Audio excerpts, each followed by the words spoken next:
Bangladesh coast guard দেশের উপকূলীয় ও নদী তীরবর্তী অঞ্চলের নিরাপত্তা, আইন শৃঙ্খলা রক্ষা, মাদক ও চোরাচালান প্রতিরোধে গুরুত্বপূর্ণ ভূমিকা পালন করে আসছে। এরই ধারাবাহিকতায় চট্টগ্রামের বহির্নোঙর সমুদ্র এলাকায় আজ 10 আগস্ট 2026 সোমবার দিবাগত রাত 3টায় অপারেশন সমুদ্র পহরায় নিয়োজিত কোস্টগার্ড জাহাজ কুতুবদিয়া ও আউটপোস্ট পতেঙ্গা কর্তৃক গোপন সংবাদের ভিত্তিতে একটি বিশেষ অভিযান পরিচালনা করা হয়। অভিযান চলাকালীন উক্ত এলাকায় সন্দেহজনক একটি বোটকে থামার সংকেত প্রদান করলে বোটটি সংকেত অমান্য করে দ্রুত গতিতে পালিয়ে যাওয়ার চেষ্টা করলে অভিযানিক দল ধাওয়া করে বোটটিকে আটক করতে সক্ষম হয়।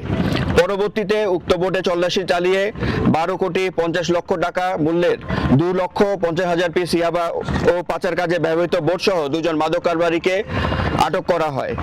আটককৃতদের প্রাথমিক জিজ্ঞাসাবাদে জানা যায় একটি সংঘবদ্ধ মাদক চক্র মায়ানমারের বিভিন্ন এলাকা হতে ইয়াবার চালান সংগ্রহ করে চট্টগ্রামের পাচারের চেষ্টা করছিলেন। কোস্টগার্ডের দীর্ঘদিনের গোয়েন্দা নজরদারির মাধ্যমে মাদকের এই বৃহৎ চালানটি আটক করা সম্ভব হয়েছে। উক্ত সংঘবদ্ধ মাদক চক্রের অন্যান্য সদস্যদের চিহ্নিত করে আইনের আওতায় আনতে কোস্টগার্ডের গোয়েন্দা তৎপরতা ও অন্যান্য আইন শৃঙ্খলা বাহিনীর সাথে সমন্বয় অব্যাহত রয়েছে। জব্দকৃত ইয়াবা, বোট ও আটককৃত মাদক কারবারিদের পরবর্তী আইনানুগ ব্যবস্থা গ্রহণের কার্যক্রম প্রক্রিয়াধীন রয়েছে। ভয়াবহ মাদকের বিস্তার রোধে কোস্টগার্ড ভবিষ্যতে এই ধরনের অভিযান অব্যাহত রাখবে।